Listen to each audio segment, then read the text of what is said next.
안녕하세요. 고린도전서 7장 시작합니다.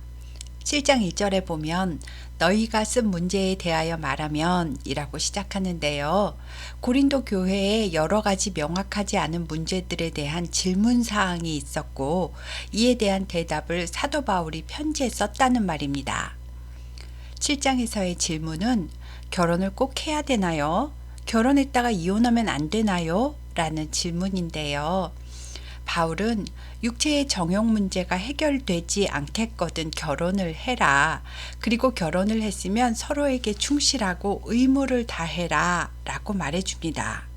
사실 결혼은 하나님께서 가정을 이루기 위해 만들어주신 아름다운 제도이지만 성적인 타락이 심했던 고린도에서는 어쩌면 결혼을 속박의 제도로 느꼈을 수도 있겠다라는 생각이 들었습니다. 바울은 또 자기처럼 혼자 지내는 것이 좋다라고도 했는데요. 바울은 사내들인 공회원이었기 때문에 기혼자였을 겁니다. 그런데 회심하고 이방인 복음 전도자로 다니면서는 사실상 배우자와는 별거한 상태였을 것으로 추측됩니다. 바울은 사람마다 상황도 다 다르고 주신 은사도 다 다르기 때문에 반드시 이래야 한다라고 강제사항으로 말할 수는 없지만 억지로 결혼할 필요는 없다. 또 이혼했거나 사별했다면 굳이 또다시 결혼하지는 않는 것이 낫다라고 말해주고 있습니다. 그리고 이혼에 관한 문제는 결혼했으면 끝까지 함께 하는 게 좋지만 배우자가 이혼을 강요하거나 혹은 갈라설 수밖에 없는 상황이 되었거든 억지로 힘들게 살지는 말고 이혼해도 된다. 이혼한다고 죄가 되는 것은 아니다. 그리고 배우자가 신앙이 다를 때 믿는 자가 안 믿는 자에게 거룩한 영향력을 주어서 안 믿는 상대방을 구원할지도 모르니까 사람의 일을 내가 다 어찌 알겠느냐. 오직 주께서 각 사람에게 나눠주신 대로 하나님이 각 사람을 부르신 그대로 살면 된다. 내가 모든 교회에서 이같이 명하노라. 할례자로서 부르심을 받았다면 부름받은 할례자 그대로 살면 되고 무할례자로 부름을 받았다면 무할례자 그대로 살면 되지 억지로 할례를 받을 필요는 없다. 할례를 받고 안 받고가 중요한 것은 아니다. 오직 하나님의 말씀대로 사는 삶이 있느냐가 중요한 것이다. 만약 너의 신분이 노예였을 때 부르심을 받았더라도 노예가 아니라고 억지로 신분을 속일 필요도 없다.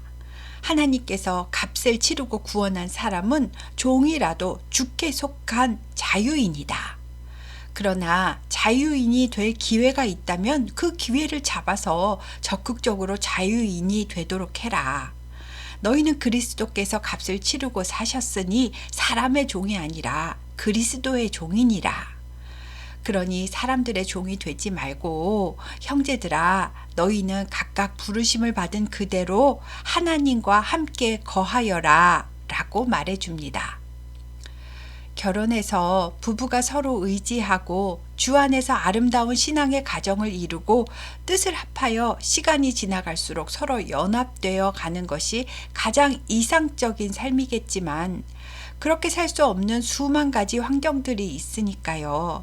어떤 상황이든지 믿음은 잃어버리지 말고 각각 부르심을 받은 그대로 하나님과 함께 거하여라 라고 말해주는 내용입니다.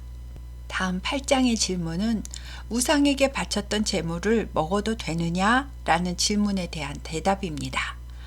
현재로 말하면 고사떡을 받았는데 기독교인인데 먹어도 되느냐? 라는 종류의 질문에 대한 답인 겁니다. 우상은 세상에 아무것도 아니며 우리의 유일하신 신은 천지만물을 창조하시고 주관하시는 하나님 한 분이시다. 그러니 음식이야 무슨 죄가 있겠느냐? 마음껏 먹어도 된다. 다만 이러한 지식이 모든 사람에게 있는 것은 아니다.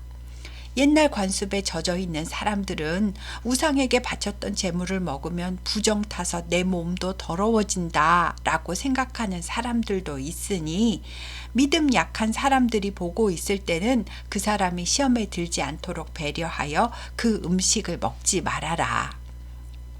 우리가 먹지 않는다고 해서 더 못 사는 것도 아니고 먹는다고 해서 더 잘 사는 것도 아니니까 마음대로 먹을 자유가 있더라도 믿음이 약한 자들에게 내 행동이 걸림돌이 되지 않도록 조심해야 한다. 만약 너의 사소한 행동 때문에 네 형제가 실족한다면 그것이 곧 그리스도 앞에 죄가 되지 않겠느냐? 나는 영원히 고기를 안 먹는 한이 있더라도 형제를 실족하게 하는 일은 만들지 않을 것이다. 라고 하며 8장이 끝납니다. 다음 9장도 비슷한 맥락인데요. 음식에 관한 문제가 아니고 권리에 관한 문제입니다. 아마도 사도 바울이 예수님의 12제자에는 속하지 않았으니까요. 바울은 사도권이 없다라고 말하는 사람들이 있었나 봅니다. 그래서 바울이 진짜 사도가 맞느냐라는 질문이 있었던 것 같은데요. 바울이 약간 격양된 필체로 글을 쓴 것을 보니 감정이 좀 올라왔었나 봅니다. 내가 뭐든지 할 수 있는 자유인이 아니냐? 내가 사도가 아니냐? 내가 예수님을 보지 못하였느냐? 내가 주 안에서 행한 전도의 열매가 바로 너희들 아니냐? 다른 사람들에게는 내가 사도가 아닐지 몰라도 너희는 나에게 복음을 들었고 내가 고린도에 처음 교회를 세웠으니 형제들아 너희가 바로 나의 사도됨을 보증하는 인친자들이 아니냐? 내가 사도가 아니라고 나를 비판하는 자들에게 내가 변명을 좀 해야겠다. 나와 바나바도 다른 사도들과 똑같은 사역을 하는데 우리만 먹고 마실 권리가 없겠느냐? 우리가 다른 사도들과 베드로처럼 믿음의 자매된 아내를 데리고 다닐 권리가 없겠느냐 말이다. 다른 사도들이 교회로부터 생활비를 지원받는 것처럼 우리도 교회에서 생활비 지원을 받을 권리가 있다. 어찌 나와 바나바만 생계를 위해 일하지 않을 권리가 없겠느냐? 군사가 군복무를 할 때 누가 자기 비용으로 군복무를 하겠느냐? 누가 포도를 심고 그 열매를 먹지 않겠느냐? 누가 양떼를 기르고 그 양떼의 젖을 먹지 않겠느냐 말이다. 내가 세상의 관례에 근거해서 말하는 것이 아니다. 율법책 신명기 25장에도 곡식을 밟아 떠는 소에게 망을 씌우지 말라 기록하였으니 추수하는 일을 하는 소에게 곡식을 먹을 수 있도록 하라는 것은 소들만을 위하여 주신 법이 아니다. 이것은 일하는 자는 당연히 그 일에 대한 대가를 받을 권리가 있다라는 하나님 나라의 율법을 나타내는 것이다. 그러니 하나님 나라의 복음 전하는 일을 하는 일꾼에게 그에 합당한 보상을 하는 것은 당연한 것이질 않느냐. 우리가 이방 나라에까지 가서 신령한 복음을 전파했는데 너희에게 육적인 생활비를 공급받을 권리가 우리에게 없겠느냐? 그러나 우리는 이 권리를 사용하지 않았다. 우리에게는 사역자로서의 대우받을 권리가 분명히 있지만 우리는 그리스도의 복음 전파하는 일에 어떠한 장애도 되지 않게 하려고 복음의 순수성을 지키려고 한 것이고 성도들에게 부담을 주지 않기 위해서 우리 스스로 그 권리를 내려놓은 것이다. 성전에서 일하는 제사장들과 레위인들도 성전에서 나오는 것으로 먹고 살지 않느냐. 예수님께서도 제자들을 파송하시면서 복음 전하는 자들이 복음으로 말미암아 살리라 라고 명하셨느니라. 그러나 내가 이 정당한 권리를 하나도 쓰지 않는 것은 내가 차라리 죽을지언정 나의 복음 전파를 위한 헌신이 바울이 돈을 벌기 위해 전도의 일을 한다라는 헛된 오해를 받지 않기 위해서였다. 내가 복음을 전할지라도 그것이 내게 자랑거리가 되지 않음은 복음 전하는 일은 나에게 부득불 반드시 해야만 하는 일이기 때문이다. 만일 내가 복음을 전하지 않는다면 내게 화가 있을 것이로다. 내가 내 자의로 복음 전하는 일을 했다면 상을 받겠지만 자의가 아니라 어쩔 수 없이 복음 전하는 일을 할 수밖에 없었다고 해도 나는 이 일을 사명으로 하나님께 받았노라.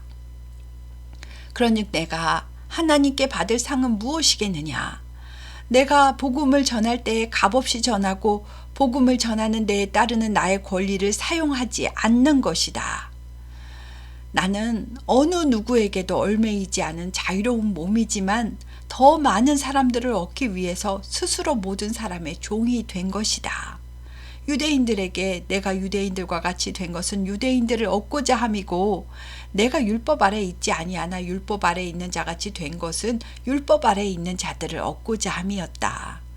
율법 없는 자에게는 내가 그리스도의 율법 아래 있지만 율법 없는 자들을 얻기 위해서 율법 없는 자와 같이 행했다.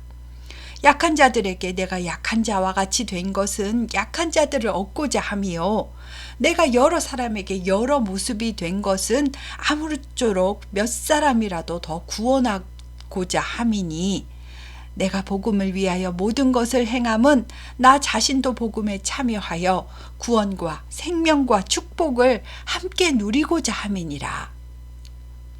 운동장에서 달름박질하는 선수들이 다 함께 달릴지라도 상을 받는 사람은 오직 한 사람뿐임을 너희가 알지 못하느냐? 너희도 상을 받도록 이와 같이 다름질하여라. 경기에 참여한 선수가 모든 것을 절제하며 훈련하는 것은 그저 썩어 없어질 승리자의 관을 얻기 위함이지만, 우리의 절제와 권리 포기는 타인의 영혼 구원이라는 썩지 아니할 것을 얻기 위함이지 않느냐. 그러므로 나의 다름질은 향방 없이 하는 것이 아니며, 나의 영적 싸움은 허공을 치는 것과 같은 헛된 일이 아니며, 내가 몸을 쳐 유혹에 복종하게 함은 내가 남에게 전파한 후에 정작 나 자신은 도리어 버림을 당할까 두려워함이로다 하며 9장이 끝납니다. 8장에 모든 음식을 먹을 자유가 있어도 믿음이 연약한 자들을 위해 권리 포기를 하고 절제하듯이, 사도 바울이 사도가 받아야 할 당연한 권리도 포기했던 것은 단 한 사람이라도 더 구원하기 위해서이다. 아무에게도 부담이 되지 않기 위해서 스스로 낮아지고 절제했던 것이지 사도가 아니라서가 아니다 라고 답답한 마음을 토로하듯이 이야기하고 있습니다. 그리고 중요한 것은 바울은 자신의 사명을 단순히 자신이 복음을 전달하는 것에만 그치고 싶지 않고, 자기 자신도 복음에 참여하여 복음의 가치와 축복을 함께 누리고 싶다. 끝까지 달려가 이 사명을 잘 감당하고 마지막에 승리의 면류관을 주님께 받고 싶다라는 소망을 나타내고 있습니다. 세상 가치로 볼 때는 소중한 자신의 인생을 남을 위한 희생으로 다 소비해버리는 어리석은 삶으로 보이겠지만, 바울은 자신의 그 헌신이 나 자신을 가장 가치 있게 한다라고 말하고 있는 겁니다. 믿는 우리들도 나도 모르게 자꾸만 세상적인 관점으로 사람들을 보고 일의 되어짐을 판단합니다. 저도 제일 어려운 것이 이 분별인데요. 매일 넘어지고 후회하고 또 회개하고 다시 생각하고 그러면서 살고 있습니다.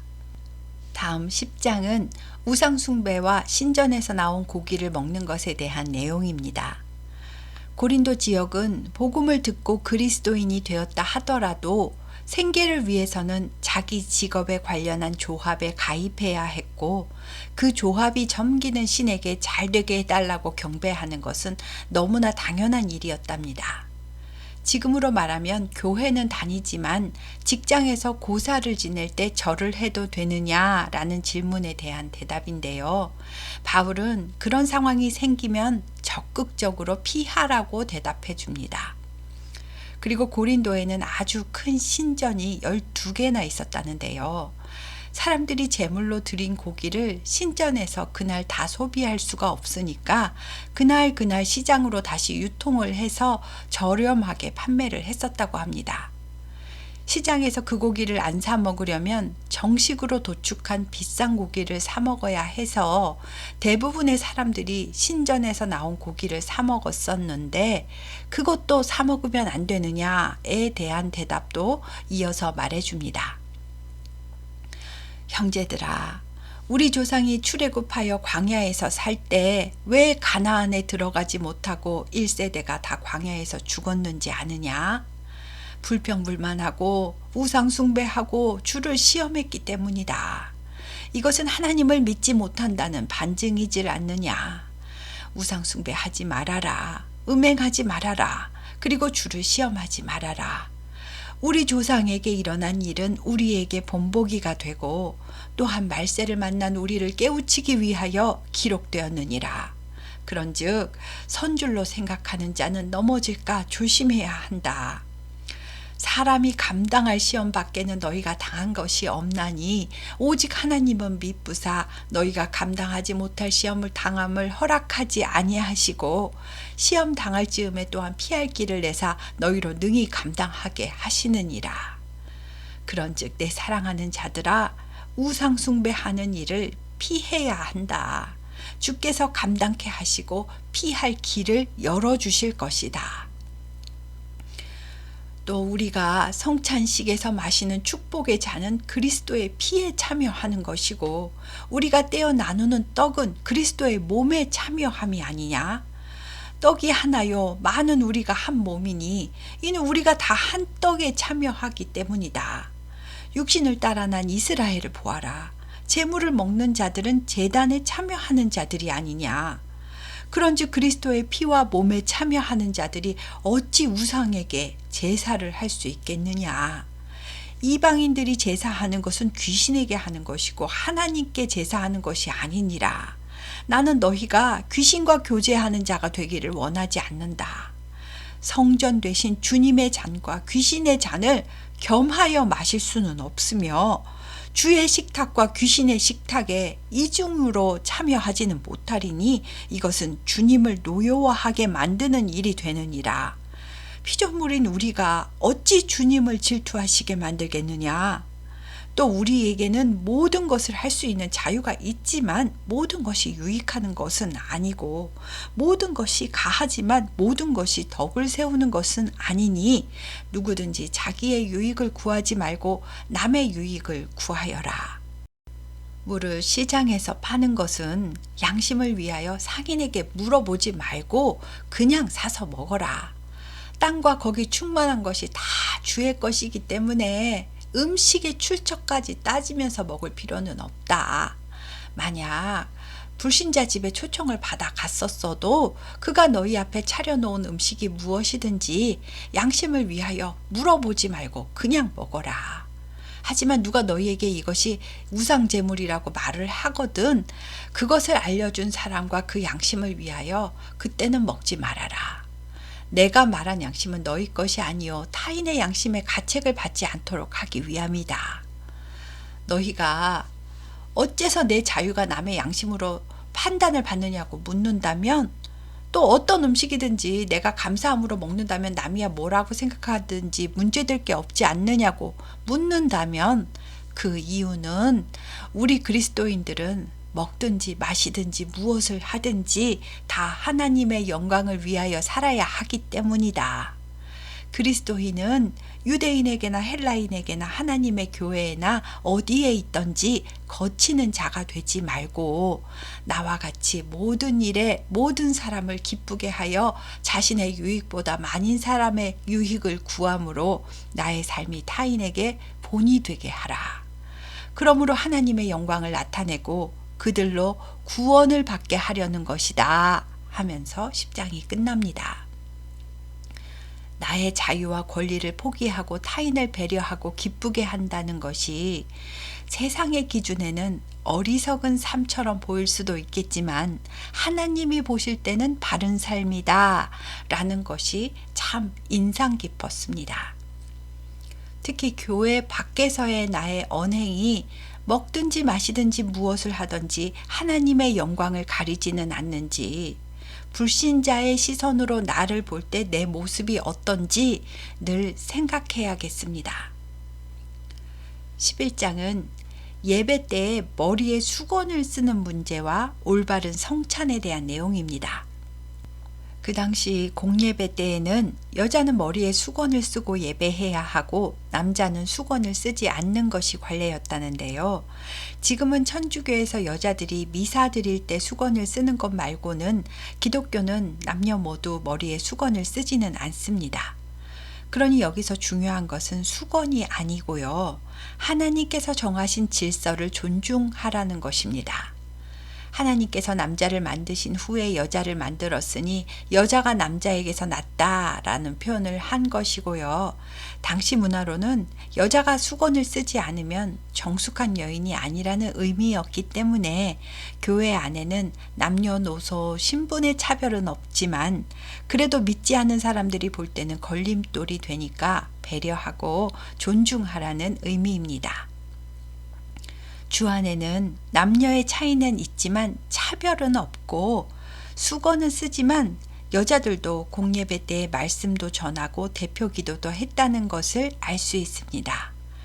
여기서 예언했다는 것은 미래를 점친다는 것이 아니고요. 말씀을 전했다는 뜻입니다. 바울은 복음 안에서의 누릴 수 있는 자유가 교회 공동체의 질서를 파괴하는 도구가 되어서는 안 된다고 말하면서 필요 없는 논쟁을 하지 말고 서로에게 덕이 되라고 말해주는 내용입니다. 그리고 17절부터는 애참 모임에 관한 내용인데요. 당시에는 지금과 같은 성찬식이 아니라 성도들이 자주 모여서 말씀을 나누고 음식을 나누면서 교제를 했었답니다. 그런데 이 모임이 유익함이 되지 못하고 도리어 해로운 모임이 되었으므로 칭찬하지 못한다 라고 말했습니다. 성찬의 의미는 그리스도의 피와 살을 기념하는 것입니다. 예수님께서 잡히시던 밤에 12제자와 만찬을 하시면서 떡을 가지사 축사하시고 떼어 이르시되 이것은 너희를 위하는 내 몸이니 이것을 행하여 나를 기념하라 하셨습니다. 식후에 또한 그와 같이 잔을 가지시고 말씀하시기를 이 잔은 내 피로 세운 새 언약이니 이것을 행하여 마실 때마다 나를 기념하라 하셨습니다. 그러니 성찬을 하는 이유는 이 떡을 먹으며 이 잔을 마실 때마다 나를 위해 죽으신 주를 기억하고 기념하는 것입니다. 그러니까 성도의 모임에서는 그리스도와 성령의 역사가 나타나야 하는 것입니다. 그런데 세상 문화, 세상 모임 그대로 가지고 들어와서 나누는 교회 모임은 유익함이 되지 못합니다. 고린도 교회의 애차는 각자 자기가 먹을 음식을 가져와서 나눠 먹었다고 하는데요. 부자들은 맛있는 거 싸오고 일찍 와서 먼저 먹고 앉아서 놀면서 사교 모임 하듯이 다니는데 가난한 자들이나 노예와 같은 신분의 사람들은 교회에 오기는 왔지만 그들과 어울리지도 못하고 일하느라고 일찍 올 수도 없고 싸온 음식을 손 부끄러워서 내놓지도 못하고 배고픈데 제대로 먹지도 못하고 상대적 박탈감에 오히려 힘들어 했다는 것입니다. 바울은 너희가 먹고 마실 집이 없느냐? 너희가 하나님의 교회를 업신여기고 빈궁한 자들을 부끄럽게 하느냐? 내가 너희에게 무슨 말을 하랴? 내가 너희를 칭찬해 주겠느냐? 이것은 책망받을 일이니라. 성찬을 할 때는 그리스도를 기념하면서 주의 죽으심을 주님께서 오실 때까지 전하고 은혜를 나누어야 올바른 성찬인데 자기 자신이 어떤 존재인지 기억하지 않고 떡이나 잔을 합당하지 않게 먹고 마신다면 그것은 주의 몸과 피에 죄를 짓는 것이다 라고 했습니다. 성도는 자기가 잘났든 못났든 다 같이 주의 피가 필요한 존재들이니까요. 그리스도의 희생과 그 의미를 깊이 묵상하면서 자신을 돌아보는 경건한 태도로 성찬에 임해야 합니다. 그런데 자기 죄를 살피지도 않고 주의 몸을 분별하지 못하고 아무 생각 없이 그냥 먹고 마시기만 한다면 그것은 자신의 죄를 먹고 마시는 것과 같다라고 말했습니다. 건강한 교회라면 주께서 주신 은혜를 나누고 가난한 자들을 배려하여 음식을 준비하거나 빈궁한 사람들이 부끄럽지 않도록 아예 모두가 똑같은 음식을 나누도록 했을 겁니다. 바울은 배가 고프면 집에서 좀 먹고 오고 다 같이 모여서 함께 먹을 수 있도록 좀 기다려주고 배려해 주어라. 그렇게 해서 너희 모임이 판단받는 모임이 되지 않도록 해라 라고 말하면서 그 밖의 일들은 내가 언제든지 고린도에 갈 때에 직접 만나서 바로 잡겠다 라고 하며 11장의 끝납니다. 현재 우리 교회 안에도 여러 가지 모임이 있지요. 누구는 드러나고 누구는 소외된다면 그것은 하나님께서 기뻐하시는 모임이 아닐 겁니다. 교회 안에 권위와 질서에는 순응하고 소외되는 사람을 만들거나 빈궁한 자들을 부끄럽게 만들지는 않는지 잘 살피고 말 한마디도 늘 조심하고 배려해야겠습니다. 오늘은 7장부터 11장까지 했습니다. 감사합니다.